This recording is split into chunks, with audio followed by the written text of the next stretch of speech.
I've got this opportunity of a lifetime and I think it would be really good for you and your family. It's an investment opportunity and I don't want you to miss out. It's called HyperNation. It's a scam. Scam. Scam. For anyone watching these videos, people out there is no easy way to become a millionaire. There's no easy way to make money. So please don't get yourself caught up with people who come and tell you you become a millionaire in 6 months or a year or 2 years time. It is certainly, I can assure you 100% that it is not that easy. So please do not do that. Think carefully before you get into any kind of business like that. Somebody's going to promise you anything. I would suggest if somebody promises you that kind of thing, just say no.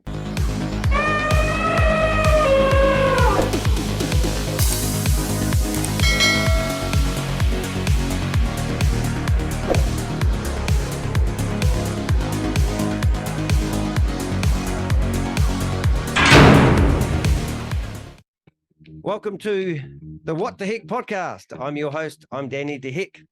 And today I've got a special guest called the Afrik Lad, who's a budding YouTuber. And he's going to tell us about himself and why he's sticking his neck out trying to help people from not investing in Ponzi schemes. But I thought I haven't done a YouTube and a podcast for a while, and I thought I would bring back the old 12 questions with What the HEK. So welcome along to the podcast and also YouTube channel. How you doing? Yes, I'm very well. Thank you very much. Thanks for having me here, Mr. Danny the HEK. Listen, man, I'm just excited for this one. I think it's going to be great. Good stuff. Now, whereabouts in the world are you? I'm in New Zealand. You're at Sunday at 10:15, and you're Saturday at 10:15 at night, and I'm Sunday morning at 10:15. We're 12 hours apart. Yeah, well, I'm actually here Saturday, in the UK. So the world is interesting, isn't it? It's late here. People are in bed, or some people are still up. Well, London people don't sleep here anyway. But you know what I mean? It's late. You are early. There you go. I'll tell you about that one other day. Interesting enough, because I live in the future, I can tell you the lotto ticket numbers. Would you like to know them? Listen, man, this is a great one. This is how people should be winning the monies. Make a million. Well, there's more chances winning the lottery than winning money on Ponzi schemes, I tell you. Exactly. All right, before people get to know you, I've got 12 random questions. I don't even know what they are. The first question, I just hit my microphone. That was not good. Aside from necessities, what's one thing you could never go, here we go. What's one thing you could not go a day without? One thing that I could not go a day without. Yep. Wow. That's a very serious question. I think what I would say is meditation. Meditation. Good man. And what I mean by that, I don't mean sitting still and meditate. I know people who think meditation means you sit. You're not sitting on a yoga mat? No, I haven't got that. No. Right. My meditation is either when I'm just about to go to bed, lay in bed, or sometimes when I'm riding my bicycle around. I could be riding my bicycle to somewhere, maybe to work in the morning. I'm going through stuff, thinking about stuff, processing things, giving myself some positive vibes for the day. That is one thing that I certainly love to do. Almost every day I have to do one of those mornings and evenings, or sometimes just in the evenings. That's good. I think that's pretty entrepreneurial in a way, because you're always thinking of a way to find a solution to a problem, analyzing everything continuously. You've got a spot on. Yeah, that's, I think we've both probably got ADHD. That could be the other technical name for it, but let's not go there today. All right, question number 2. Where do you see businesses? Oh, this is goody. Where do you see businesses of the future? Are we all going to be AIs? What do you think? Well, it looks like I've just been reading the other guy creating a robot. What's his name? The rich dude. Not Elon. Yeah. I want one. Robot that's looking like all human, whatever. But I think for sure there's going to be a lot of technology going, even more technology, more improving. So that's one area of business. But I have a feeling that businesses are diversifying as well, and it could be from any angle. But also it comes down to where you live, what technology you have, how you use it, how you've been trained, if you have the skills. So for example, in the West, where I live, you will see that a lot of things have been technology ties, if that's what I'll use. It's in technology. But coming from Africa, you find out quickly that a lot of people are still far behind in terms of technology. So we're still using the traditional methods for businesses running. Yep. But again, that comes down to infrastructure, where you live, etc., etc. For me personally, I'm going with both, as in the traditional business side of things without technology. Hence, I'm doing farming up country, but also obviously I work in IT as well. So I go with the technological side of things as well, because that's where it looks like we're heading. We're getting electronics vehicle, driverless vehicles, all sorts is happening. So people have to be tuned up, be educated, and be smart to get into that world sooner than later, so you can control it, or well, maybe not control it, but you know to handle it, basically. Yeah. Interesting enough, when you said diversification, I built a house 14 years ago, and they brought in a guy to do the foundations. Then they brought in a guy just to do the framing, and then they brought in, a window guy, the jibber, the painter, everyone was outsourced. And that, like the olden days, you used to have one tradie doing the whole lot from start to finish. Yeah. I know. And is it like that in Africa? Yeah. In Africa, you get again, if you go to my mom's village, for example, or my hometown, yes, you have one dude who built the house up. You know what I mean? They in fact, that's what I mean by the technology is different. There, they use like mud bricks, or those mud. They put mud and put frames, put mud around it. Somebody who does build the whole thing, him or his wife, or him and his son, or just him doing it. They don't have to bring special people.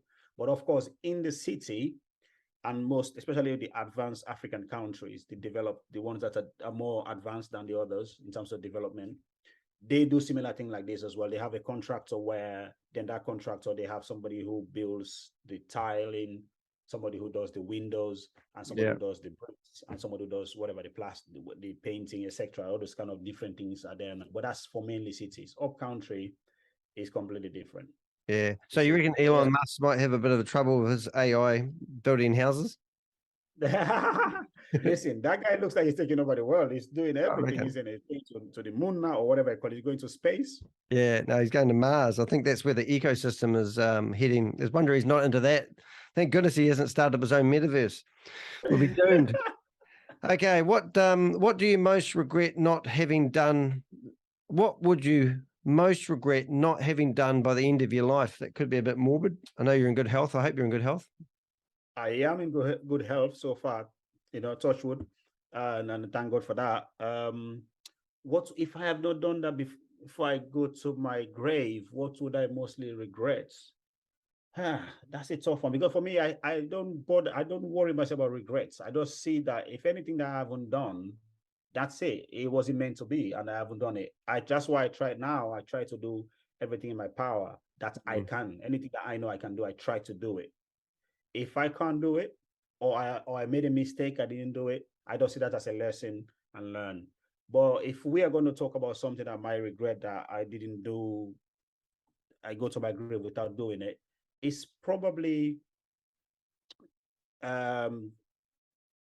taking my family to my hometown.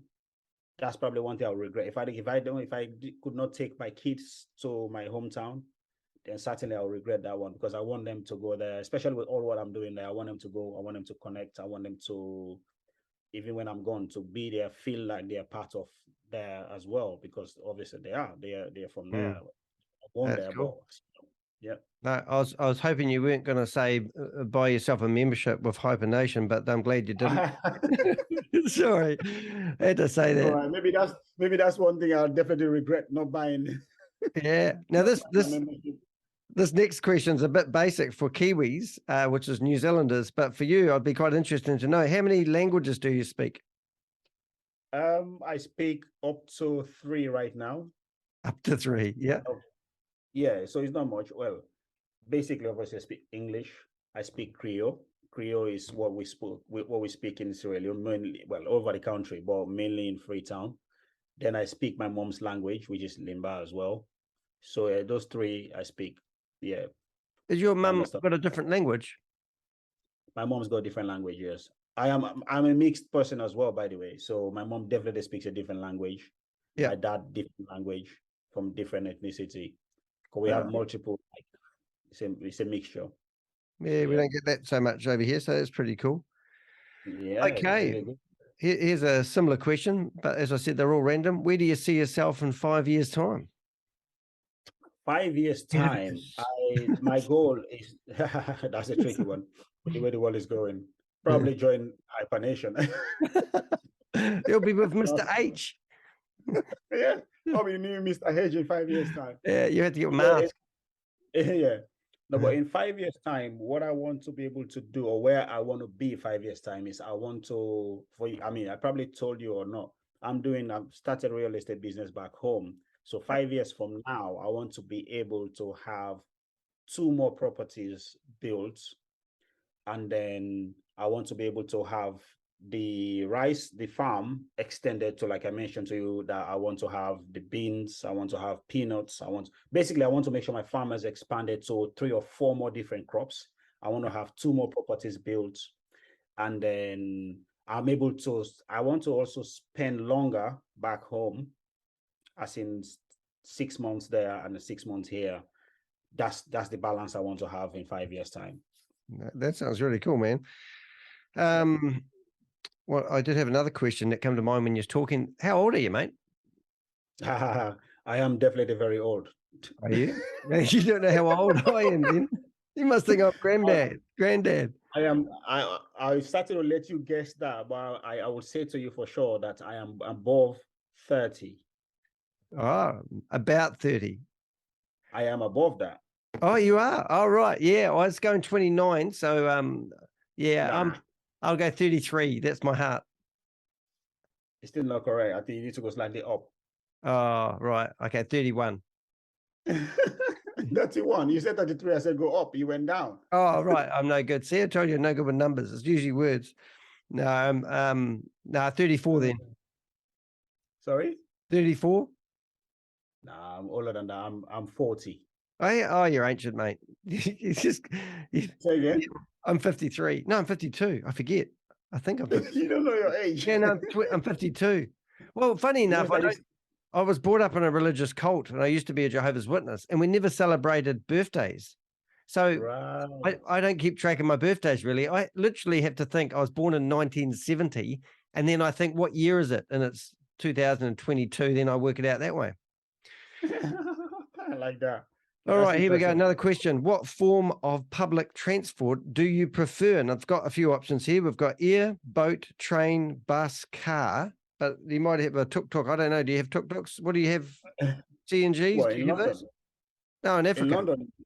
Oh, well, in Sierra Leone, in my country, we have tuk-tuks here, as we call them kekes. We have bikes, the Okadas, they call them Okada. And of course, we have taxis. And so now, when you talk of my preferred form of transportation there, it now comes down to what time of the day, and the traffic. So the best form of transportation around, usually, it's the tuk-tuks, the keke. Right. For me, anyway, the reason being, it's airy because it's not locked everywhere. It's airy. And it's kind of little protected compared to the bike. If you ride a bike, you're like exposed. And I think guys are reckless when they ride around as well. But there's traffic. Because there's traffic, the bike is probably a good form to travel because then you get past the traffic. Interesting enough, I was in Bangladesh and they had CNGs, and I didn't know why they called them CNGs, but then I realized that was, they told me it was because of the gas that they run on. So why are they called KKs? KK? Yeah. What's that stand for? I have no idea, because I don't even think that name originated from Sierra Leone. I think it originated from somewhere in Nigeria or somewhere. I don't know. But it's called keke. I don't know. I wasn't there when it started, when this form of transport you need to research there. that, my friend. You need to figure that out. That's a good idea, actually. But when I traveled back to Sierra Leone each time, that's when it became popular, keke. And then the bikes, Okada, that name definitely originated from Nigeria, Okada. That's how they call it in Nigeria. Yeah, Now, because in what that means, Thailand they have tuk-tuks. yeah.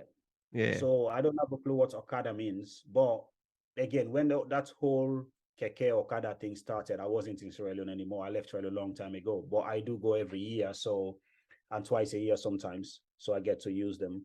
But hey, that's how they travel there. The cars, of course, I prefer the vehicles at night, late nights when I want to go places. Of course, I use the car, but Yeah. during the day when it's chock a block with traffic, keke is quicker or bike is quicker. Yeah. I'm trying to think what I like. I mean, I think airplanes, I've been on an airplane anywhere, anytime. But I mean, that's pretty luxury and very expensive.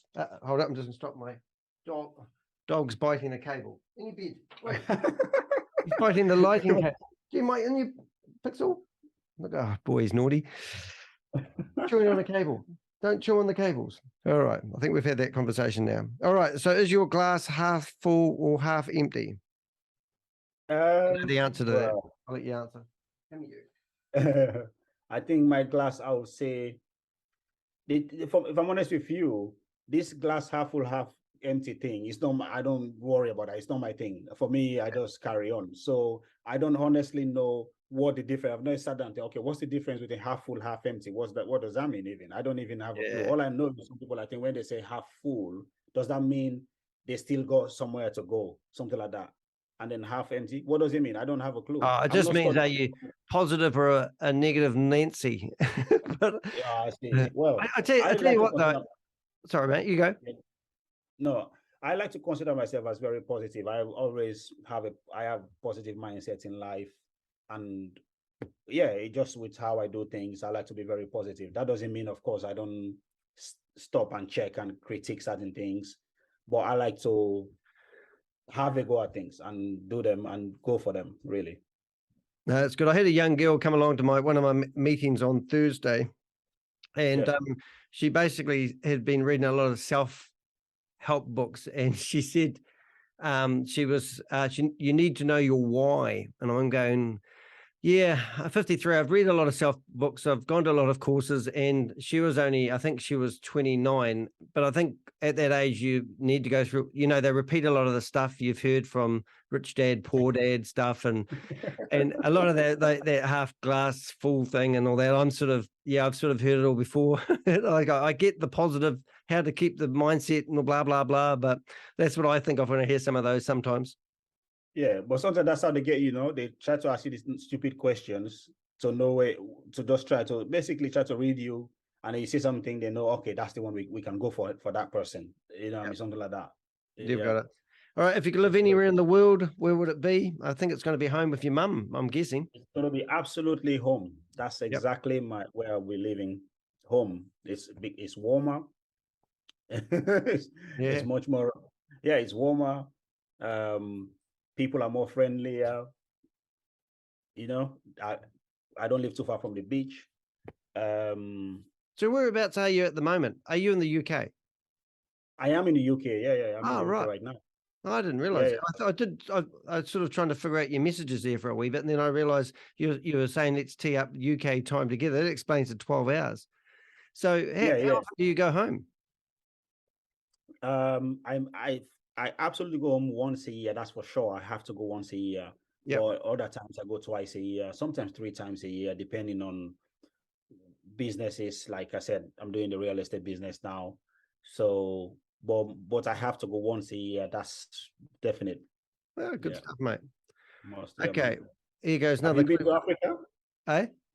Have you been to Africa before? No, probably in some ways I should be, because I'm a pretty intrepid traveler. I've been to like Cambodia's and last one was Bangladesh, China, and India. And I went to India and I found it really, really hard. And when I left, I thought, oh, I'm so glad to leave. But 20 years later, I was dying to go back, thinking, I want to go back. I want to go back. So probably if I don't know, is Africa third world? Is that, would that be fair? Yeah. Well, that's how they call Africa, is third world. So that's why we're trying to change. We're trying to bring people there. So there's a tourism opportunity, mate. You can come and visit. There's lots of opportunities around there. What you need to do is get down there. I can link you up with some people. Yeah, get over there, West Africa. I'll link you up with some people that will show you what you need to do. And whatever businesses you want to start, we have all the answers over there. Well, I want to start a Ponzi scheme, mate. They must make a killing. Have you got lots of friends? You sound like you've got a family. We could start with them first. I'm glad you. I thought you. I was waiting for when you're gonna pick up what I'm about to do. Yeah. Oh, it's I'll just do a noise for that idea. I should really do that one, shouldn't I? The thing is, so that's obviously what we've got together on this pod. I'm just watching out for my dog because I don't want him eating cables, but he's walked out now and he's had a drink of water, so he's probably peeing on the kitchen floor. Oh dear. We'll finish the questions and then we'll have a bit of a chat because I've got 12 questions. I can't. I'm a ADHD. I have to do the 12 questions. So, what would you rather do? Accounting, marketing, planning, customer service, or administration? Planning. I like to plan. Good. Did you say planning? One of the questions. Yep, that's right. Planning. I certainly like to plan. You're an entrepreneur, I can tell. That's brilliant. You've got to have planning. I often, if I start a new project, I usually think the whole lot out of my head before I even start. That's exactly what everything is in here planned, like all the way there. Yeah. I think I actually think what you're probably doing, I've got 13 years up on you, mate, but I reckon that you do feasibility studies on every idea. And I think that's, you're thinking, now this might be a good idea and this could be a stupid idea, but let me think about how, if I did want to make this a business, how will I, what's that dog? How would I turn it into a business and would it be profitable? Yeah. You know, so that's all part of planning, I reckon. So about the planning, you think through stuff, you see it, and then you write stuff down. You write this, you got the ideas here and there. You think about it, okay, how is this going to work? And then you mix it up, you put this here and there, and then you have a structure, you plan stuff, and then you start to say, okay, let's see how this goes. Let's see what happens. You start to take actions. Yeah. And you have a goal. Then I have a philosophy how I got a goal and I got plans. My plans can change. I change the plans, but the goal is set somewhere to get to. And that's what my life is. That's what I'm about right now. And that's what I'm on. So just carry on. I had a guest speaker come along to one of my think tank meetings once, and he was he had this business. He's called Mike Mayo, and he made big biscuits with big chunky bits of chocolate. And he had these glass jars that he put the biscuits in, and he went into all the dairies. He said he went to, I think, 150 dairies, and I think I was something stupid like 149 of these dairy owners agreed to put his cookie jar on the bench. And people would come in and they'd buy stuff. He was one of the first guys that when you went into a shop, you would have nothing on the bench other than the till, but then people started putting upsells on the tills. So he had prime real estate. Anyway, long story short, he's a multi-millionaire and he's diversified. And he come and spoke at one of my meetings, and he said that the cookie jar was the best thing he ever. He said that he loved his cookie jars. Every time he got one of those on the counter, he had prime real estate, and he was away laughing. But he decided one day that he would start up a business called Aristotle, and it was in IT. And every morning, people would pay a yearly fee, and your phone would ring. And it would tell you a motivational message and you would be inspired and you'd be charged up. He put $1.5 million into it. He had, I think he had 8 staff, and he said it was the dumbest thing he ever did. And I said, I remember it because I was one of your customers, because you could get one free motivatable message as a test. And you could just keep using a different email address or something. I've forgotten how it was. But and it was hopeless. But when I heard about it, because I remember this was 20 plus years ago, I remember thinking, why are you going outside of what you are good at? Why have you started up in a different industry altogether? So the thing that he said to me that I remember every day, he said, you need to have your failures in business because they are the compost for your next opportunity. And I love that. Fair enough. That's a very good one. That's a good one. Absolutely, it's a good one. You know. Yeah. I just hope that he probably would have probably done a little bit more research as well, though. But I guess probably he did do a research, and then like he mentioned anyway. Sometimes you have to get this failures to learn from them, and then you improve. Yeah. You learn, you improve, you learn, you improve, and then more other ideas open up, isn't it? Knowledge is key, I think. What's the worst? What's the worst gift you've ever received?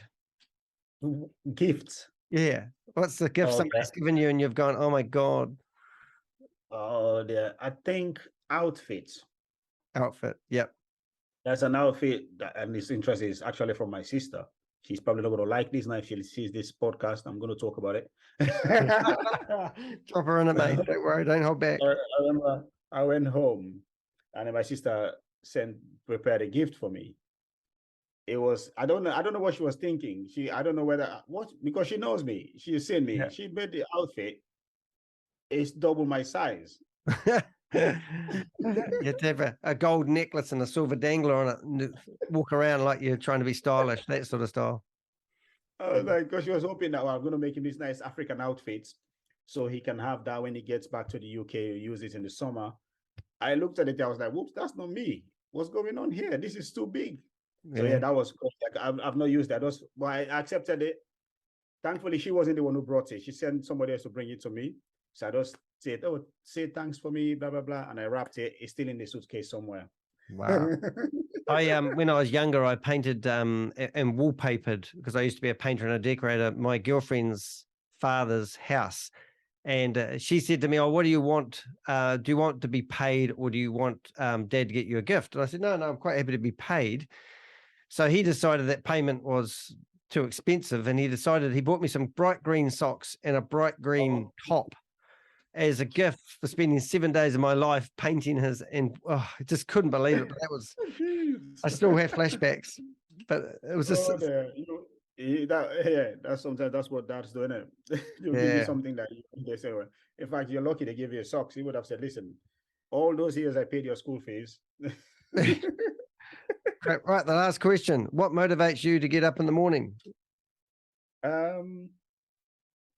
Various things, to be honest. But one thing is my goal. I have a goal. Those goals that I have, because I have a goal and I have mini goals.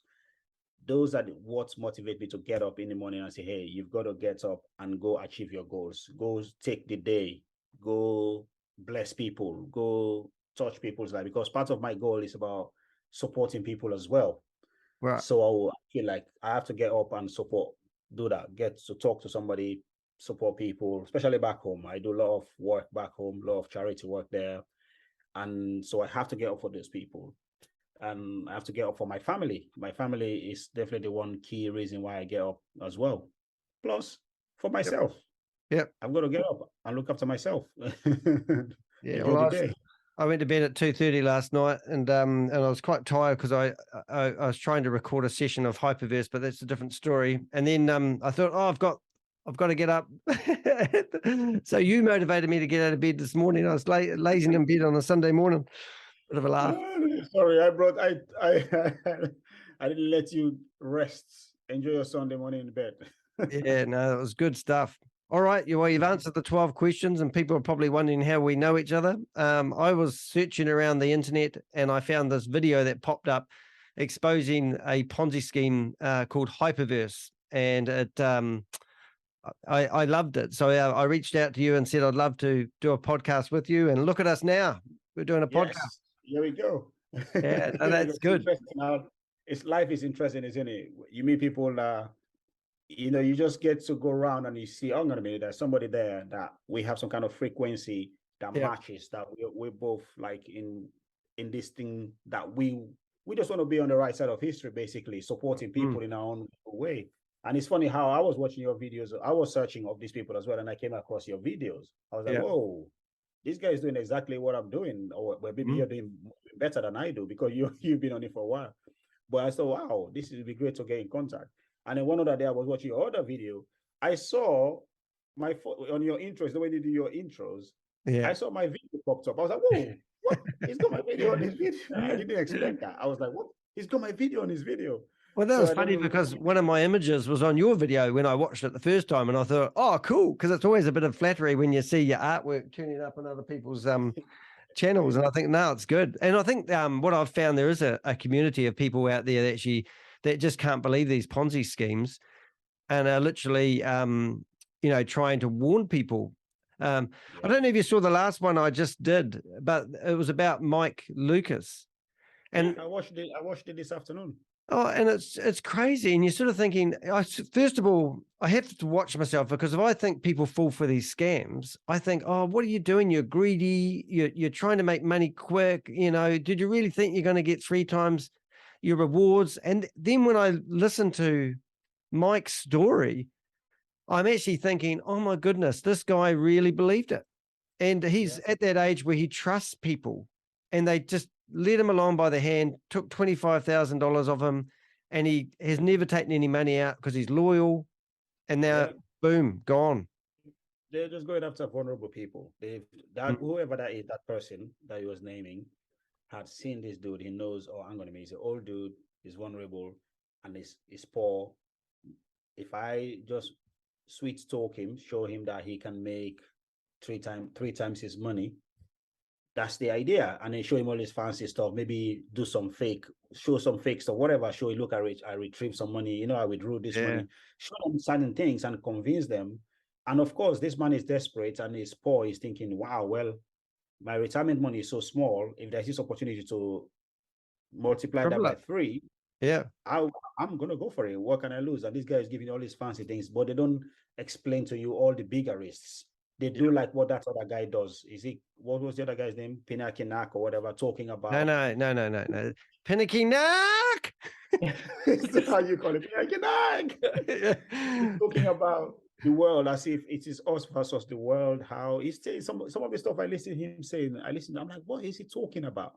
He's making this thing about the world as if the world, the actual real world, is what the Ponzi scheme is. He's talking, telling people, scaring people of mortgages or whatever they're dropping. Oh, because that's what similar thing. Yeah, is what they've used with this old person and poor people, and as you know, black people, to convince you, make you feel like this is a way out. Wow, I don't have to do too much work, and that's how they got people like that, man. It's a shame. It's a really, really big shame.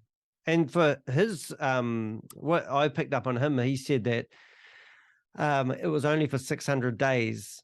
So it's a short-term risk. It's not like they're saying he's thinking his retirement money and, it's not 6 years. He's probably thinking he's going to be dead in 6 years. Who knows? So, and the really thing that really got me, because last week, Pinakee, last week, Pinakee was talking about people's pension funds being a Ponzi scheme.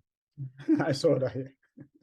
And you're thinking, oh my goodness. So now that, to me, if I was a pensioner, I'd be sitting there thinking, oh, my pension's not safe and the government's running a Ponzi scheme. What else should I invest in? And then here we go. and we've got the answer. Oh, the answer for you. HyperNation, put the money. Listen, it's really sad when you watch these guys and the people who are there, the number of people they're talking to and the people they're selling this to. It's crazy. Yeah. It's I feel sorry for the people, because again, these people are poor people. They are desperate. So you have someone like that who talks the way they talk. They sweet talk them using the religion, pretend as if they are holy people or they are religious people, and they put fear into you, make you fear the world, as in, whoa, the government is against you. I was talking to somebody who's friends with Amey. Yeah, who's friends with those guys. He knows them. That lady also, I think her money is stuck now in Hyperverse. That's how now she's not happy with Des. I spent 10 hours of my life researching Des, and it was a hard case video because I had COVID 2 weeks earlier and I lost my voice, but I opened up all the tabs as you do, and I've researched everything about this guy and basically exposed him for the liar and the cheat he is. I couldn't hardly talk, but I recorded it anyway. So every time I flash back to my Des video, I think I should redo it all. But I think I saw that video. I watched the video. I was like, my guy, you needed to rest your voice. Somebody said, oh, why don't you wait until your voice is better? And I go, I just can't help it. And I, even a week later, I still had a bad voice. But yeah, I know somebody, this lady knows him very well. So I was searching him as well. I was researching him. Yeah. Then when I was researching on his Facebook, I saw this photograph of this lady. I was like, whoa, like you're scrolling, I saw the lady's photo. I stopped. I was like, whoa, I scrolled back down. I know this lady. Yeah. Then I was searching his Twitter. I saw the lady there as well. So I took screenshots and I sent it straight to the lady because I have a number. I messaged her straight. I said, "Hey, is this you? Yeah. Yeah. Do you know this dude?" And she started explaining. I was like, "What's going on?" He's Then the biggest fraud ever. He's amazing because yeah, even like he had this plaque that he was holding, and I found the original photo of the plaque he was holding up, and he had taken out this Amey Academy's logo off the front of it and blurred it all out, and then made out he was a VIP. Well, he was a VIP 5 in Hyperverse, and he was trying to make out he got this plaque for doing that instead. yeah, it's crazy. I saw a photograph of him when I was researching. He lay down on his in this chair up at the Canary Wharf Tower. You know the way he says he Oh, he has the floor on the top. And one of his, that's what he said. Yeah. This guy man. I don't know if you saw that. I put it on my video. He's laid did. down like this. He has a watch. He has his watch or somebody's watch. I don't know. On From top Thailand. Of the chair. There's Rolex from Thailand. Yeah. And he puts some fancy purse and the bags laid out nicely on the chair, pretend as if he's sleeping. I was like, hold on a minute. Who does this? Yeah. Is that what? Yeah. No, and the other, like he was, there were so many things that he was, like speaking in the houses of commerce. You know, he was again. Keith said he spoke in the House of Commerce, and I'm going, hold on a minute. So finished up. It looked like he's part of a business networking group, and it looks like they did something, and they probably asked him to speak, but he wasn't addressing Parliament as they were alleging, and it was. And I couldn't even, I did find where he was going to be a guest speaker at some event, but it was just like, they must have an event center in there. Listen, the Houses of Parliament is a big place where you can actually visit. We all know that. You can book times to visit the place, and there are different halls, spaces in there where people can host events.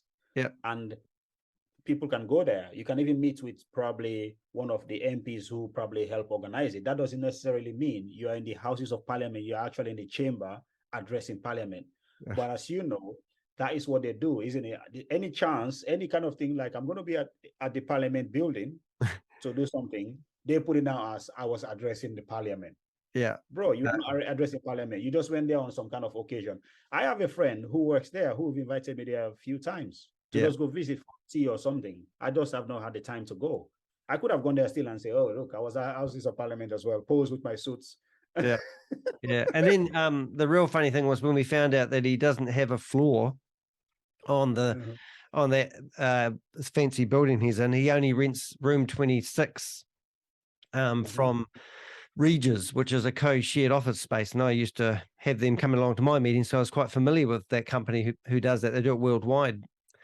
But and also the #1 best-selling book, you know, that was a scream. And only if you go down, like I kept going down into the categories of Amazon, and then it was a specific category, and one day he was 97th in that deep category, and then the next day he disappeared altogether. And I think, oh my goodness, but that was a #1 bestseller. Yeah, and it's interesting you mentioned that, because this other lady I was talking to, she was like, "Oh, he has #1 selling book." I said, "No, he doesn't have #1 selling book." "Yes, he does." I said, "Show me." Yeah. This person was arguing on behalf of him until when I started showing her certain things, and then she says, "Oh, okay, well, this guy, I don't know what has come off him now, what he's doing now, maybe he's changed." I said, "But look at this newspaper though. He was running away from the newspaper. They met him at Wembley, tried to interview. He wouldn't speak to the newspaper." I said, "Why? If you're doing a good business, if your business is genuine, why wouldn't you be proud to talk to the newspapers?" This is a big promotion for him. That's right. It's very big promotion. A newspaper coming to interview you about your business in the UK. Everybody reads the newspaper here. That's where she stopped talking. I said, "You tell me, if you're doing business, would you not talk to the newspapers?" Yeah. And then then later on, after a few days of talking, me and her went back and forth for a few days, this lady. Yeah. And then later on, she admitted that she put money in Hyperverse, and that money is stuck. So she's not happy now with these guys bringing HyperNation. I was like, hold on a minute. 2 days ago, you were supporting this guy. Now, all of a sudden, because I've pushed, I've showed evidences, she's confessing to me now that, her money is stuck in Hyperverse, and some people also under her team, that's what they call a team, the people they've recruited, money is stuck. Yeah. And I think all the arguments, because when I first started doing this, I get people telling me I didn't know and understand the blockchain and I didn't know, I don't understand the bigger picture. But every time they had that argument, the money seems to be the glue to whatever they are believing. And as soon as you put money around it, that clinches the deal that it must be true and factual because I've invested in it and it has to be true. So then it turns into hope and faith and belief. And those things, you can't chisel somebody's brain cell out of their head and make logic with them because they've just I used to knock on people's doors when I was a Jehovah's Witness, and we used to, people that we couldn't reason with, we would call them people with deaf ears. And it's like you're talking to people with deaf ears and you think, why am I putting out all this energy in these videos? And to my joy, and you'll find it as well with your YouTube channel, is that people will give you a hard time because they don't like tall poppies. In New Zealand and Australia, they shoot people down that stick their neck out because it's easy target practice. But after a while, the people that have lost all their money are now coming back going, I had a mate of mine go, hey, Danny, how can you help me get my money back from Hyperverse? I messaged him 3 months ago. I said, have you invested in Hyperverse? Because I heard he had. Nothing. And then all of a sudden, now he's asking for help. And I'm getting a lot of those sort of people coming back now. And I think people are so angry and pissed off that they're now starting to fight back. And they're realizing, but you'd know yourself that their systems are that cunning that if you speak out about Hyperverse or HyperNation, they can cut you out or chuck you out, and then you're left with nothing. Imagine your bank. Imagine your bank doing that. Yeah, absolutely. There's another lady that she told me she was part of the Telegram group called HyperNation or something like that. When then she started complaining about her money because she hasn't withdrawn money since April. So she started getting cross and angry and complaining. She said they kicked her out because they said she was being negative. Now, this is her money, and she did not only put her money, her daughter's money is in there as well. Nice. So she got her daughter's money and her money, and she's been hoping to get some money because they promised her to say, oh, if you put money, you get whatever % daily, and then within 3 months or whatever, you withdraw money, you get your 1x back. Then April, May, June, July, she didn't get her money back up till now because I spoke to her a few days ago. And then she says, I haven't been able to withdraw any money yet. Wow. So they kicked her out because she was complaining. And I've seen lots of complaints. Today I was on the Twitter page. I saw people complaining, constantly asking questions because they started, the advertisement, the announcement, about the new executive or whatever I call them, marketing director or whatever nonsense. Oh, yeah. Hold it. Global sales representative. And now he's got 3 Cloonies who are managers. And this is part of the big announcements that they're coming out with. Hey, Afrik Lad, we've done a good podcast. I thank people for listening. I might stop the podcast now, but what I'd like to do is stream on YouTube right now and tell people what we've just done. Does that sound like? Yep. So I'm going to click a button and we're connecting. Welcome. I have the Africa. What is it? Afrik Lad. Afrik Lad. We've just done a podcast together and we thought we'd plug into YouTube Live. Now, one thing when I watched your videos, you said, I reckon we need to make a meme out of you. And and you said scam. Now you pronounce it. Want me to say it again? Yes. My people, it says scam.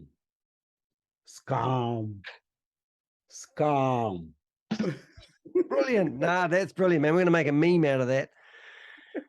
So what we did is we had a podcast. So I asked Afrik Lad 12 questions. So if you want to watch the podcast, go off to HEK.com, click on podcast. You can listen to our conversation. And obviously, I'm going to produce the podcast as a video so you can watch the whole thing from A to Z. It was 35 minutes long, so it won't bore you to death. But we were just having a good conversation about Ponzi schemes and the mentality of people who get involved in them. And I was sort of saying to, can I call you Showers?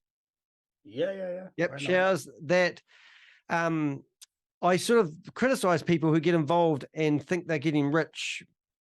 And I really struggle with the fact that people did they really think they were going to get 3 times their money? And I've been a bit critical, but then yesterday I put on a video about Mike Lucas, and I interviewed him like we're doing a Zoom now.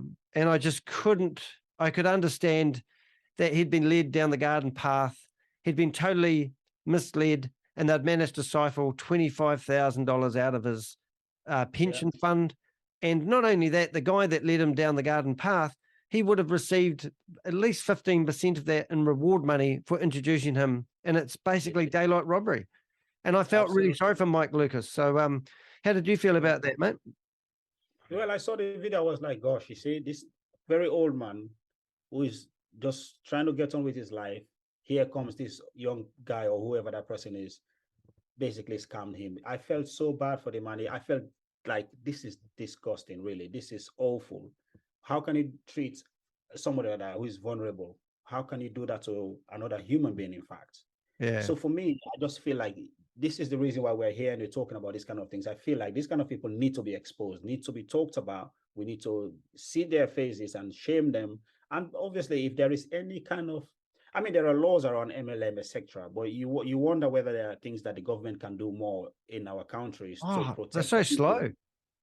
They're very slow. It's crazy, and especially in Africa, like where I'm from, in Nigeria, they're just using the people. I watched somebody on live YouTube recently, 2 days ago. In fact, today they were on selling all kind of lies. And when I stepped in and made a comment, they blocked me. I was just asking questions. I was only asking questions to say, hold on, how does this work? How do they get the money back? And somebody says, oh, this is not a scam. I didn't even use the word scam at that point. I don't even use it. And then they said, it's not a scam. I said, hold on a minute. Do you want to tell me something? Yeah, I know. It's really sad. I do. I think I'm looking at. I've been listening to a lot of the terminology that they're using lately, and I believe that these guys have NLP training, and that's basically when they brainwash you. And just recently, I'm listening to a trend where Keith is actually talking about the platform, and he says we're very lucky to be able to use the platform. And then I'm thinking, this platform they have is basically like the website. It's the mechanics. It's the money-making machine. Then he's been appointed this global sales representative, which I don't know what the hell that is actually. And I don't know what job role he has and whether he has any clout, as I said in my video yesterday. So I'm thinking, wonder if he's going to take ownership of HyperNation, and he's going to make out that, Hyper Fund and Hyperverse, they're basically, because in his video I'm just cutting up at the moment, he said that he's working for HyperNation and he's not working for Hyperverse. So he's basically saying all the debt that is broken and happened, he's not able to fix that because he's not working for this. He's appointed the HyperNation. Oh my God. I wouldn't be surprised. I wouldn't be surprised if he announces that he's going to take over HyperNation. So this is what I feel. I personally feel he actually he's the main person behind that. He's the one who owns that. I don't think he's somebody else. All these things they're talking about, the corporates, he kept saying the corporate. I'm like, who? Yep. No corporates. And also he mentioned, I watched a video of him saying he's worked many years for this company. He's never been paid. He traveled here and there. He doesn't get paid, but he's doing it because he loves to do it. He's da da da. And I'm thinking, dude, who on earth will work for somebody else other than yourself that will go work for free every single day? A YouTuber. Why? Well, I guess so.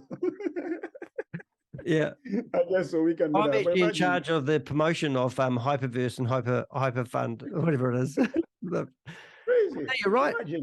That's right. Imagine, if you have to travel, even if riding your bicycle every day to work or driving your car, petrol, or taking public transport. Would you do that every day for a year or two if it's not for your own business? If it's your business, I can see why you would do that because it's your business you're developing. But if somebody else is, so when he's talking, and I'm reading along the lines, and this is the tricky part, a lot of the people they're dealing with don't think like this. They don't think outside it, but they don't read along the lines and think, hold on. They don't use logic around it to say, well, hold on, why And also, when they're saying they don't own the company, they're only working for the company, but the way they talk, they're advocating for the company. To me, it's like it's your company. For me, what I'm hearing is like, oh, if it's not yours, Yeah. why is the owner not talking the way you're talking? Why is that other person hiding their face and hands or whatever? Why? What's the problem? No one seems to question that. I mean, really. Seriously. Something else interesting too, and I reckon this is what's happened between Kalpesh and Keith. And I reckon that Kalpesh was actually brought in like some sort of business coach or some business mentor or a mindset coach of some sort. And they've obviously had a relationship in the past. But I reckon Kalpesh actually saw the flaw. And I reckon he did defraud. And I do think he stole all the money from HyperNation, Hyperverse.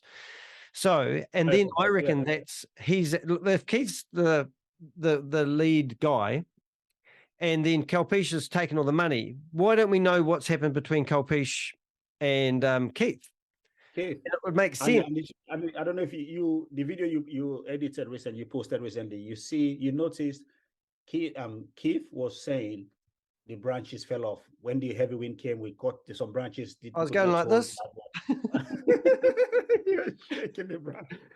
So I wonder whether that's part of what he's referring to, that, or when we had a big issue, some people fell out, but it's all good. Yeah. I wonder whether he's trying to, talk about that, to say, hang on a minute, this guy has left, because clearly there's an issue there. There's something wrong there. That's why what Kalpesh left. So definitely that's what he was trying to refer to. And the way he was talking for that whole Zoom meeting, that video, you can clearly see, if it's not your business, you don't talk that kind of, you're not that passionate. He's not an advocate. So yes, okay, it's executive sales director or whatever. Yeah. But it's not really your business. It's not really your company, but you're talking like it's your company, and all these bootlickers or whatever I call them, hey, God bless you. Hey, yes, my brother. Hey, I'm like, come on, people, stop this nonsense. The interesting thing I noticed as well is that he was telling us stuff like we all knew it. And I'm listening to it going, I've never heard this before. And why, he's obviously, they've had big meetings and a lot of discussion going around. And, probably only 3 or 5% of people actually know that discussion, but he's addressing the other 95 plus people, telling them like they know all these stories. Really weird. It's crazy. It's crazy. All of them that I've listened to, you can tell, like you mentioned earlier on, that they've all practiced certain type of way to talk. Yeah. Certain words they use, the language, like obviously religion. I've seen people quoting scriptures. I'm like, what is going on? Yeah. They say hallelujah, quoting scriptures, telling people all kind of things, and they use specific kind of words. Yeah. Obviously, they talk about light gets brighter. Multiple whatever streams of income, whatever I call it, financial stability, wealth, generational wealth, all those kind of things. And they're using community, they're using family, they're using all kind of things. Yeah. I'm like, what is going on? Yeah. No, you're right. And also they talk about fear. And if you, I do know the Bible quite well, but they talk in the last days how there'll be a whole lot of doom and gloom. And they're talking the same stuff that's going to happen in these last days are actually, the fear of the like there's a video from Mr. H just 24 hours ago, and he's talking about the communists, Oh yeah, the communists, yeah. And that's what they want to bring in. They want us to go back to Russia and be like communist countries or people. And it's crazy. It's interesting because this other friend that I was talking to that knows these guys, as in there's Amey, Susan, I know Susan. I know. I've been helping people fill out her FCA complaint form because she's broken her. Somebody's been trying to prosecute her, and I've been helping them fill out the form. Oh, Susan. Okay, I know Susan. Yeah, I know her family. Yep. And so this other lady I was talking to knows Susan as well. When I interrogated a little bit, she told me she knows Susan, she knows there's Amey and stuff like that. And then she showed me one of her sessions she did, a YouTube Zoom session she did. And then she was talking the same way those other guys talk. And I said to her, listen, it's not like you all have been trained by the same person. What's going on? That's right. You were saying the same. She said, no, I said, listen, what you're saying there is the same thing I heard this other person said over there, and that person said over there. Yeah. And then she's claiming how they want to make whatever 1 million millionaires or whatever 10,000 millionaires in 10 years, something like that. They have this kind of thing. Like, young lady, you've been in this thing for God knows how long. You've not become a millionaire yet. How are you going to make these people become millionaires? Yeah.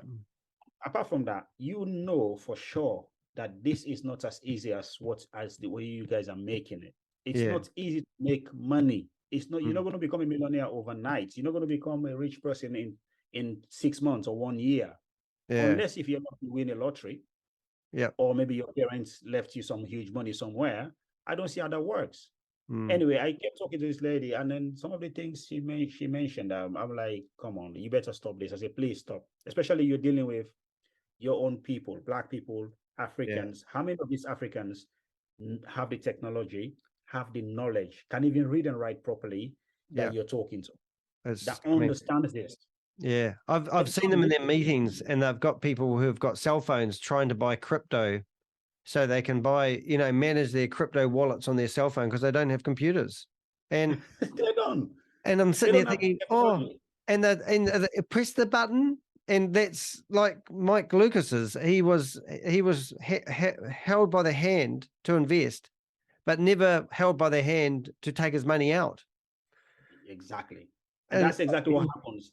It's easier to put the money in. They show you all kind of secret, all kind of ways. They'll help you every step of the way to put your money in.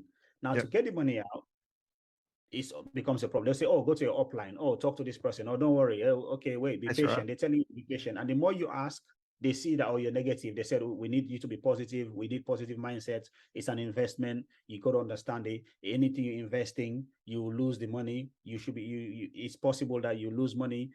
Hold on a minute. You were not talking like that at the beginning, though. When you were trying to get them in, you were not talking of all these big risks.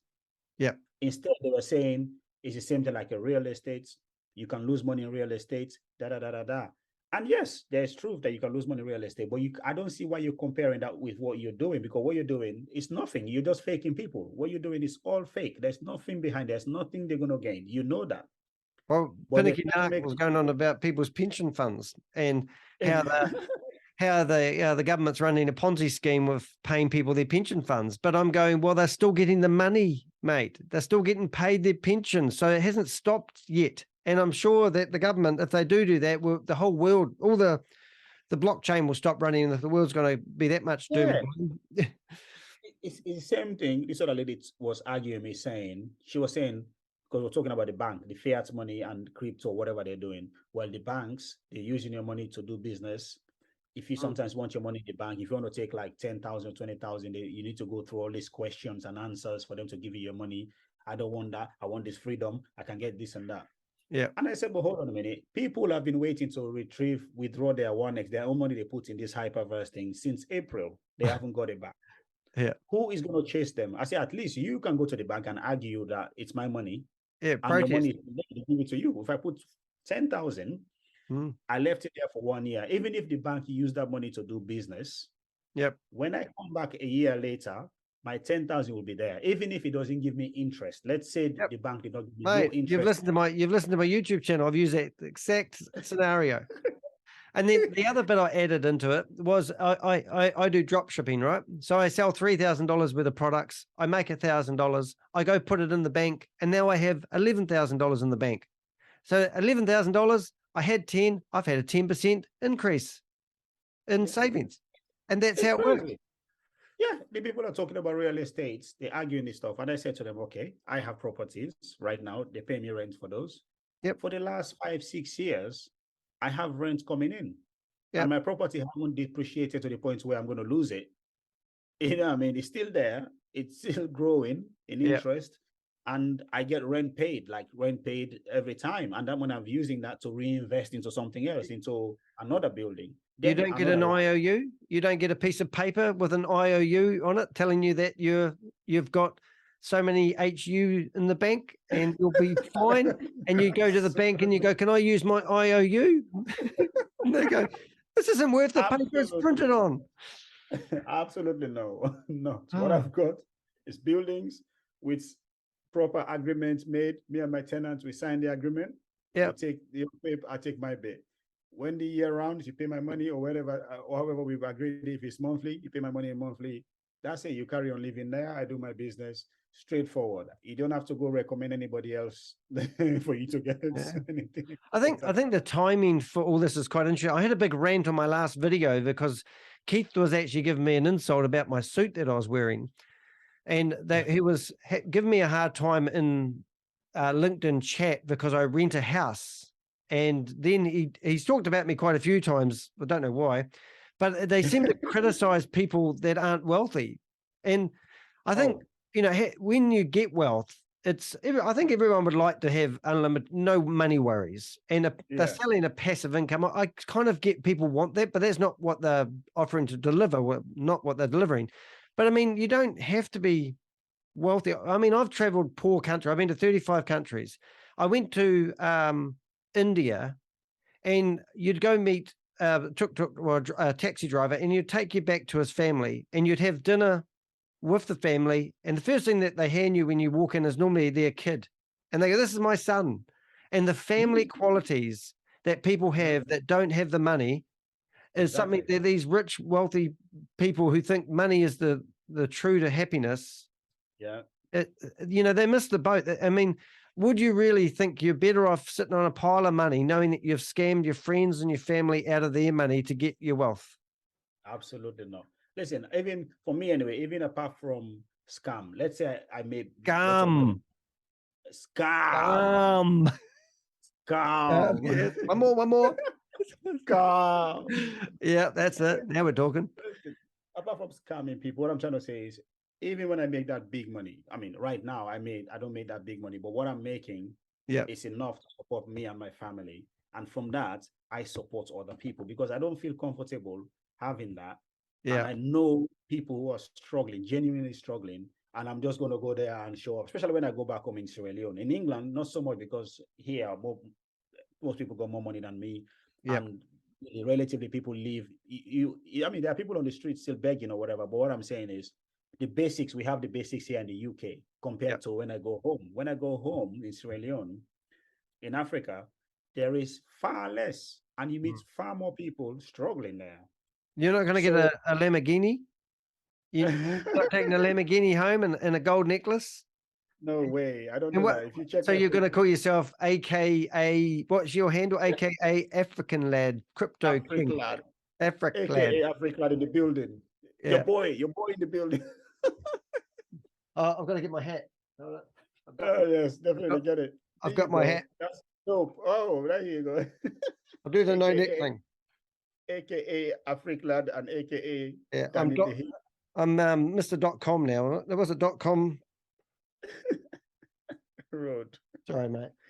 Yeah, road. Got it. I still got it. So, for me, I don't feel comfortable going home, hanging out with friends or family or just people, and I'm the one who's dressed up and showing up, and then obviously certainly not criticize them because they are poor. You know what I mean? Or it doesn't make no sense. What's the point? What are you going to gain? You already have more anyway. Why do you not have to laugh at people? Why do you want to take the mick out of people because they're poor? It don't make no sense, really. If you really genuinely think you have money anyway, you should help people instead of laughing at them. Help them, because that's what it's about, isn't it? And also that's what they're preaching, that they are helping people. Yeah, they help themselves. If you're really helping, if it's true, you're truly. Anyway, it's rubbish. We all know it's rubbish. So don't. No, they're not. They're not nice people. I think if I was rich, though, I can't say the word, but hopefully you'll help figure it out. If I was rich, I'd like to be a philanthropist. What do they call those? Do you know the word I mean? A person that's so rich that he gives his money away, where he sets up. I know what you mean. I know the word you're talking. It just got off my head now. But if you're rich and you give all your money, but you do good with your money. I mean, that's why I remember the word for it. I was crying out to Keith Williams, because I know he might say he hasn't been paid by the company, but he misses the point that he's received shitloads of money, and there's no doubt in my mind he's a multi-millionaire, and I've even heard of people that have gone around with cash to his house and he's set them up accounts for them, and then he doesn't know what to do with the cash. That's what I heard from people. And I know that because I had one lady telling me that one guy met her at a park bench and she gave him $1,500 US. And then he couldn't set up something. He come back and got $2 more US out of her. And I've forgotten what the totals was. But anyway, she was going to the police and trying to stop this guy. She didn't even have his phone number or anything, you know. Sorry. The word just came to my head. Sorry to cut you there. Go. Philanthropist. Is that what we're looking for? A philanthropist. Let's write it down. Well, see, I can't even pronounce it, so I can't say it back. But yeah, that's who I'd want to be. But you think, you know, so with people like that, Mike Lucas guy, you know, surely if you had that much money, and let's just say Keith's got 5 million, which I'm pretty sure he's got more than that. Probably got more than that, yeah. Because peeling off $25,000 back and giving it back to somebody, that would show a true character of a person, even if he is a dirty, rotten scammer. Yeah, I was checking when I heard Keith was talking about how many people they have. He said they have close to 1 million people. 1.5, I heard. It changes all the time. There you go. So even if, let's say, 1 million people signed up, each of those people paid something like, what, 300 to buy. I'm on the calculator, mate. I've got calculator. Yeah, there you go. I like that. All so right, let's say $300. Now, how many zeros is a million? It's 6, isn't it? Or 7? Yeah, 6 zeros. Yeah, 6 zeros. 1, 2, 3, 4, 5, 6 equals. So I think that's 3 billion. Okay, so 3. What is that? I got 1, 2, 3, 1, 2, 3, 4. So yeah, so it should be about that.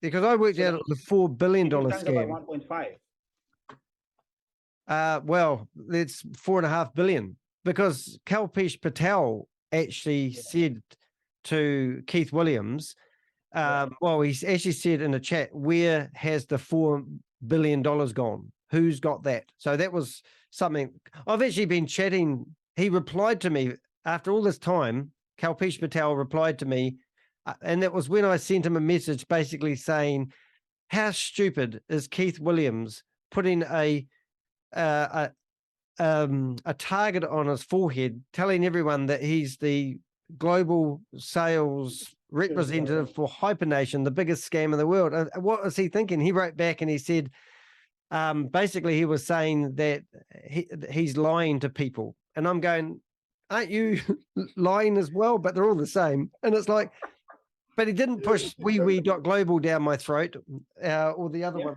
promoting. Yeah, I saw that. So yeah, I mean, just to go back to the numbers, if they had sold this thing, the package, or to sign up for $300 per person, if you multiply that by 1,500,000, that's about 450 million.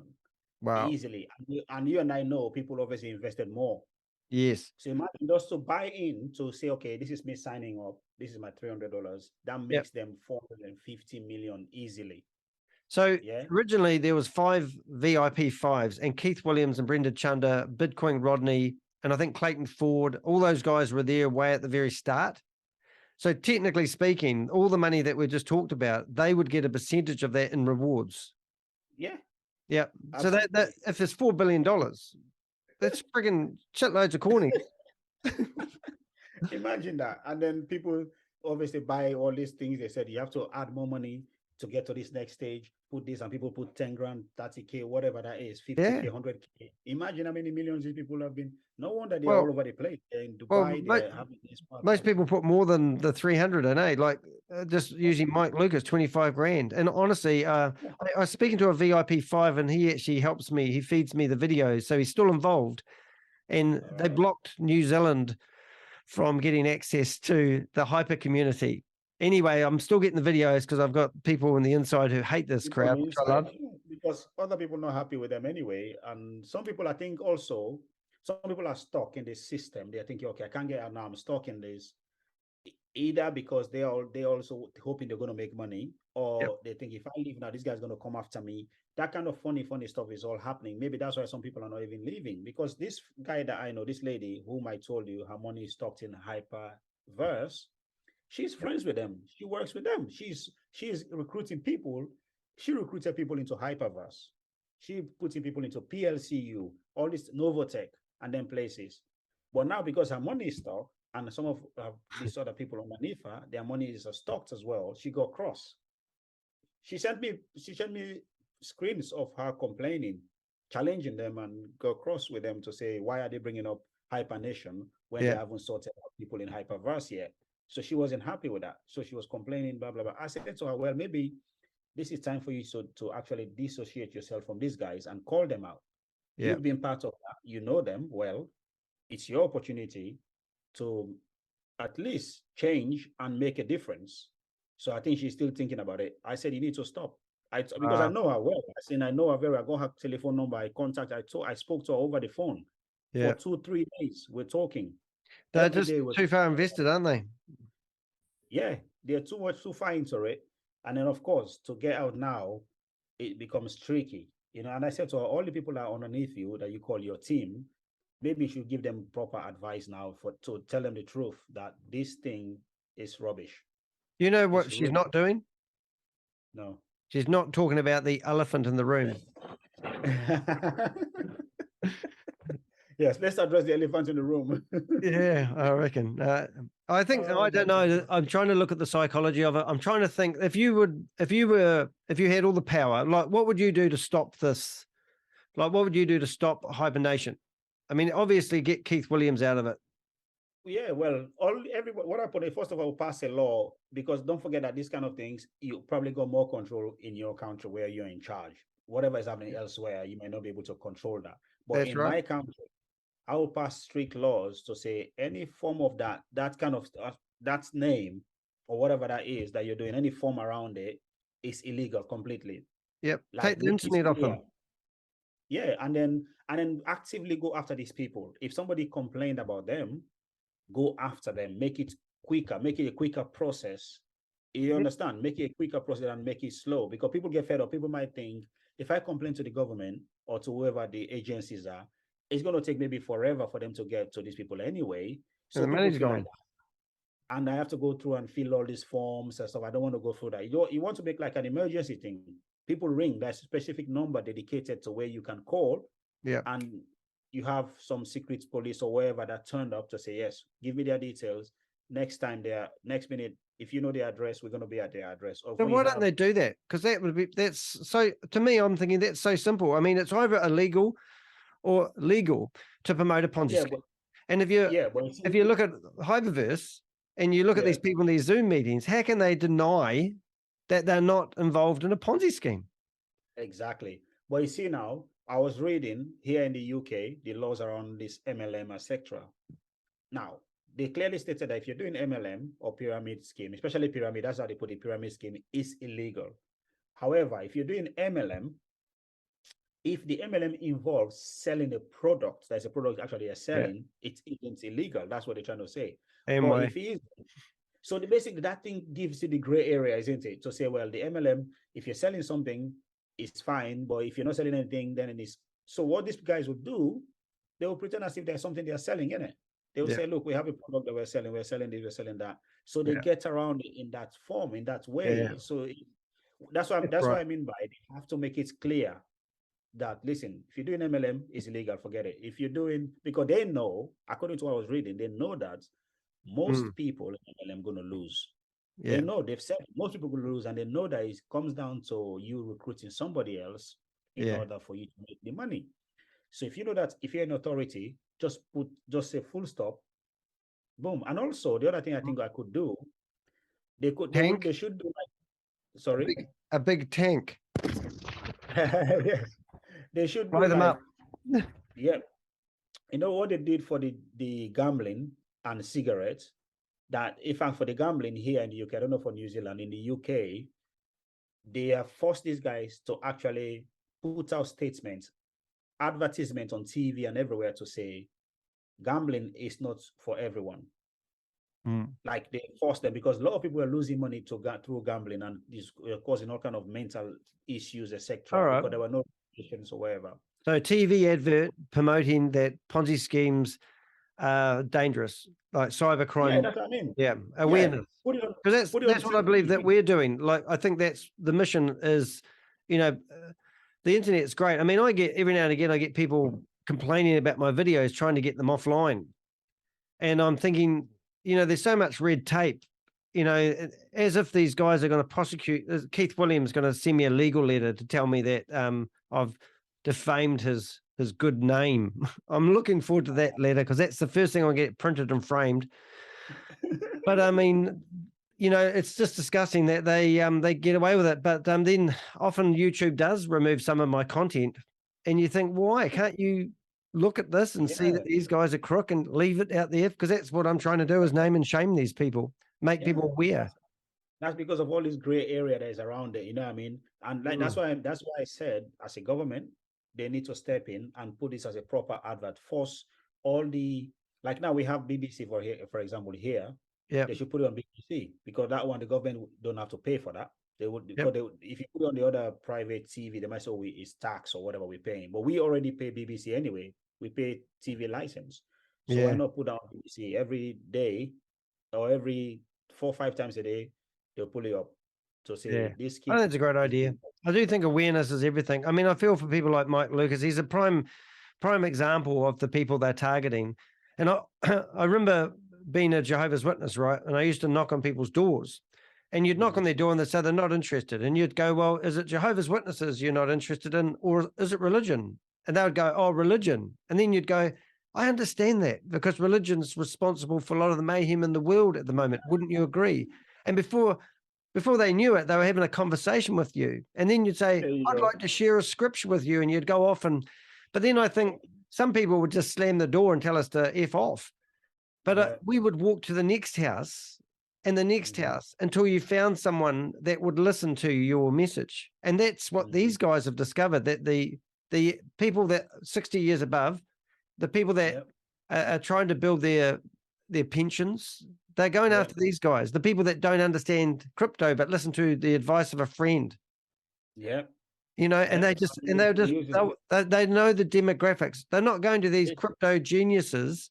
No, they ain't go there. Listen, that's what I was saying to somebody. I say, okay, if these are promising 3x, 4x, I wonder why those big rich guys are not doing that. They're not going to 3x their monies, because surely Elon Musk would like to 3x his money, or Richard Branson, or other people, Bill Gates. They surely would like to 3x their money. I know they got a lot of money, but they're still working for money. So why are they not 3xing their money?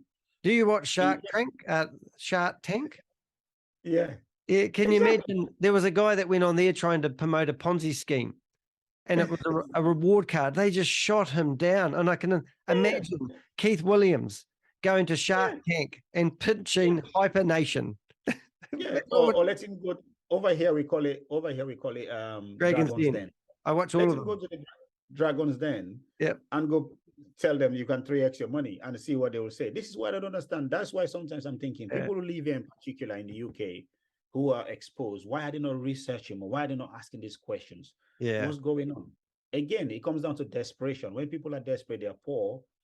Sometimes they see one thing, they're like, whoa, yes, and they jump in it. And that's what they're doing in Africa. They go to Africa right now. Because that guy Des is half Ghanaian. He's Ghanaian. Well, he's actually Ghanaian. He went to Ghana, didn't he? Yeah, and he grew up here. So he goes to Ghana. He did a world tour. He went to world tour, but he only went to 9 countries. That's the world tour. Isn't that big the world is? Oh my God. So he goes to Ghana, South Africa, Nigeria, and they're recruiting people there. And these people, I saw some people talking to some guys in Ghana and Nigeria. I was like, what? And as we know, I have been to church as well. I used to be in church. In fact, I used to sing in church. And I know how people... You can have a go now if you like. Do you want to do a wee sing along? Yeah, we can sing some gospel songs. I can get some music going. Are you ready to sing? Well, we're singing Ponzi. Ponzi. Give me your money. We'll give you an IOU. Beware of Ponzi schemes. They're all scams. Scam. Oh, we definitely got to make a big out of that, mate. It's brilliant. I don't know. I think the timing for these Ponzi schemes is quite good though, because theoretically everyone's been on Zoom for too long because of COVID. People mentally are exhausted. People are tired. I mean, I've had a real big change in my business, and I've had to sort of start over again. And and it's depressing, and then somebody offers you an opportunity to escape it all. Boom, and you're in, and you're thinking, So I just think that, and there's some quotes in the Bible that says the rich will get richer and the poor will get poorer. And I think the truth of the matter is they're stealing from the poor and giving to the rich. And it's just, I just can't stand it. Because Listen, I know somebody. Eh? Go on, sorry, go on. I was just going to say, because of I've lost 2 people in my family to suicide, you see. And they were, because they're so, thank you, they were so wound up in the religion, and it played a big impact in their life that they felt like they couldn't live up to the expectations. And so they finished their life. But I think there's a lot of people out there, because I believe that these Ponzi schemes, you're playing with people's money.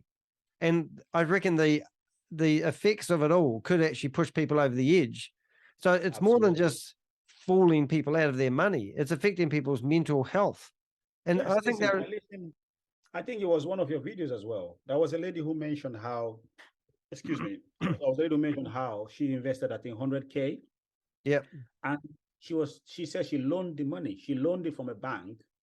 So she's paying the loan with interest. Terrible. So she was asking these people, Susan, I think it was Susan's training she was doing, and Des, she was asking them to say, how can I get just my money back? Just the money, the 100K that I put, I want that money back. She says she's having mental issues. I was like, that's exactly what's happening to loads of people who put money in. Yeah. It's mentally draining, and it's going to cause all kind of mental issues. Yeah. I know somebody who I used to live with who puts money into this crypto situation. Not this hyperverse. I think. Well, I don't know if she was in the hyperverse thing. Something hyper. Sorry. Something hyper. There's a lot of hype going on. Hyper. I think she became hyper after when she put the money in. Hyper so sick. Put money in. Hyper sick. That's the one. What I'm trying to say. Stressed. She put hyper. We could do a hyper podcast. I think that's the word, is hyper stressed, because what happened is every day this lady will look at the phone morning, evening, nights, looking at the phone. As soon as you wake up in the morning, on the phone to check whether money's gone up, whether it's gone this, whether it's gone that. Yeah. And I kept saying, what's going on? Well, and then she's always in these meetings talking to one guy called Dwayne, talking to this other guy. They're telling him this, putting money.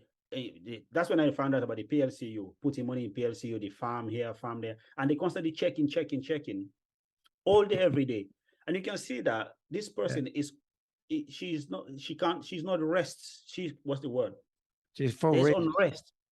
She can't relax. She's not relaxed because constantly on the phone. Yeah, high blood pressure.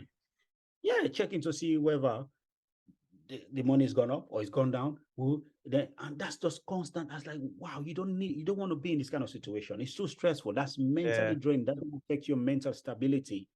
Yeah. Why does life have to be so complicated? Yeah, I don't have to wake up early morning and check, whoa, is my house value going down? Or is my farm thingy going down? I don't have to. I don't put myself under that stress. It doesn't even occur to me to stress like that because it's there. I'm not desperate about it going up tomorrow morning or going down. But with this thing, because the way they've sold it to them to say, oh, in 3 months you make this money, or it will go up. And so what happened now? They're constantly on watching, looking and scared. And this person has put lots of money they have saved to do something else. They put all the money because the sister convinced them to put it, because the sister won some money. To be money. They use that to advertise. See how they use it. And because the sister withdrew tiny money and said, look, I paid for this, I got some money from it. That convinced this person to put in through a friend who works with these guys up there. And then she put in big money. Yeah. Nothing is according to I used to do quite well for myself. Well, I had built up a business, built a house in the country, and 3 years in living in the house, then totally finished the house. And then my wife said she wanted a divorce. And I knew we weren't that great, but I didn't think we were divorce material. And so then I went off to the doctor and I said, look, wife wants a divorce. My whole body is aching. And he goes, oh, go home and sleep it off. Anyway, at 3 o'clock in the afternoon, I asked my wife to call an ambulance because I was in that much pain, and she refused to. Anyway, long story short, I had a burst appendix and I could have died. But then I lost my house, I lost my marriage, I lost basically everything I built the last years building up. And I did keep my business, but my ex-wife was trying to kill the business because she thought I was worth $2 million. So I went and I got my business valued at $37,000 and said, I'll give you $20,000 if you let me keep the business. But I spent 2 weeks in hospital, right? And I was every half hour I was fighting for my life, literally. And long story short, I survived. But the thing is, my house in the country, I lost. My wife, I lost, obviously, and I started off with nothing. And then I think when you have a health scare, you actually get your priorities right, because it's number one. I mean, and friends and family are most important. Now, I'm pretty smart. If I wanted to, I could get into a Ponzi scheme and I could probably make enough money to make it worth my time. But you be living in Dubai right now. Yeah. I mean, but you know, why? I mean, like you said, the stress of getting that money, and then you can lose it all in a heartbeat. You could, you know, these guys can have all this money and then all of a sudden they could have a stroke. I don't know. A good friend of mine's had a stroke. He's a lovely guy. And now he's, you know, we go see him, we give him videos support, and you know, but his life's changed dramatically. Now, does he care? He never has, but does he care about how much money he's got in the bank? Does he care about his big flash house, his big flash car? He's trying to stay alive, and he's trying to get healthy again.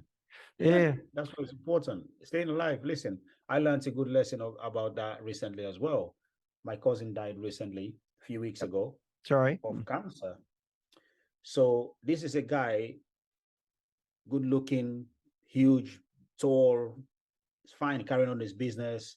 He also have properties back home, and he's got property here as well. Yep. He's doing well. And next minute, boom, he was diagnosed with cancer.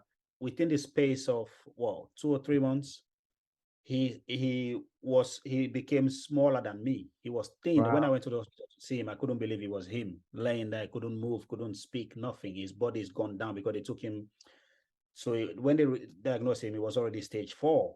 So he was like gone, really. And they took him to the hospice. I went to see him. I couldn't believe it. Then I just sat there thinking, wow, human being, this man. This guy right now, he doesn't even care about none of those things that he has. Yeah. None of that. All he wants right now is to get out of this bed, go with his children and his wife, and live happily. He just taught me a lesson to say, hey, keep doing good. Keep, obviously, enjoy your life, but do good, because at the end of the day, all this stuff that you're fighting to get or wherever, what really matters is this moment, your health, your family, and what you've done in terms of legacy, how people remember you. Too right. That's what you want. You don't want to be, I mean, some people don't care to be honest, but I personally don't want to be on earth, or even when I'm gone, people started saying, oh, he duped me with some money, he owes me money, he scammed me on this thing, he scammed me on that. All these things that you've built is based on scam. How is your children going to feel when they see all of that? How are your children going to feel? He's the biggest scammer in the world. my papa. Going to see all of that thing. People are coming after my dad for this. They're not going to be proud, and they're probably thinking people are going to come after us as well. It's just crazy. No, it's very sad. Hey, I'm going to have breakfast, so I'm going to stop the live streaming. So people that have been watching us, we are going to. I've recorded a podcast with the Afrik Lad. Is that right? Yes. And he's going to say three. You remember? Yeah, I know. I've got it written here, and I can, as long as I can pronounce it. The way I remembered it is Afrik Lad. Afrik Lad. Afrik Lad. This is not Afrik Lad. This is Afrik Lad. Afrik Lad. Oh yeah, it's close enough. I'm not a freak. I am not a freak. Oh, come on, mate. You've got a meme out. You've got a meme. So I'm going to keep an eye on your YouTube channel. I will make this a video. It will be on my website, and I will have a link to the Afrik Lad's YouTube channel. Please do subscribe to his YouTube channel. Do a search, find him, and then we can get the word out about Hyperverse. Now, that being YouTubers, I always say to people, make sure you hit the thumbs up. When you hit the thumbs up, it actually tells YouTube you like our videos, and then they distribute our videos throughout YouTube. And that's how we get these videos seen. Now, when you've got 1,000 subscribers, you can monetize your channel. Then what that happens is, because YouTube like you, because they make money out of you. So then people like me who have monetized, my videos go out further because they know they can make money from them. But when you're a new YouTuber, you need people to subscribe to your channel so you can monetize. Once he gets 1,000 subscribers and 4,000 views, then his videos that are in his channel will be distributed. So like the channel, we really appreciate it. And also, if you hit subscribe and hit the bell up, because I'm a techno genius, if you hit the bell, every time I publish a video, you'll get a notification telling you that there's a new video out. And that's, Yeah. we appreciate it. Now, before we Absolutely. stop broadcasting, I want you to say those 3 words again. Now, anyone that's thinking about investing in Hyperverse or HyperNation, what would you tell them? No, sorry. Before we do that, sorry, let's do that. You just those questions Okay. you just asked, let's ask them again. But before that, I just want to say one last thing. Well, the last few words for anyone watching these videos, people out there. There is no easy way to become a millionaire. There is no easy way to make money. So please don't get yourself caught up with people who come and tell you you become a millionaire in 6 months or a year or 2 years time. It is certainly, I can assure you 100% that it is not that easy. So please do not do that.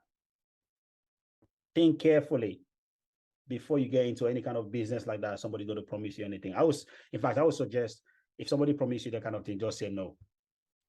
It's too good to be All true. right, now let's go.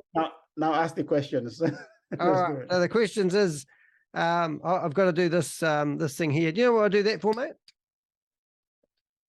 The clicker. Yeah, because it puts a spike in the sound file. And when we are streaming live on YouTube at the moment, and people will be getting annoyed with watching it because I'm out of sync. So my lips are delayed by about 2 seconds. So, but when I release the video, I will be able to line up the audio with the lips. But I can't. I've sat there for hours trying to look at me opening my mouth, and just as I make a noise, line up the audio. But with a clicker, it puts a spike, and I can go. Whoop, that's it. Yeah, you just align it. Yeah, no, it's brilliant. All right, so I want you to say those 3 words again. Scam. Yeah, but ask the question. Now you're coming up with a question. No, I've got this opportunity of a lifetime, and I think it would be really good for you and your family. And it's an investment opportunity, and I don't want you to miss out. It's called HyperNation. Have you heard of it before? My people, it's a scam. Scam. Scam. Good stuff. All righty, let me click the right button. Whoops, there we go. See you guys. Thanks for tuning in. Hit the thumbs up, subscribe to the YouTube channel, and do a hunt for the African Lad.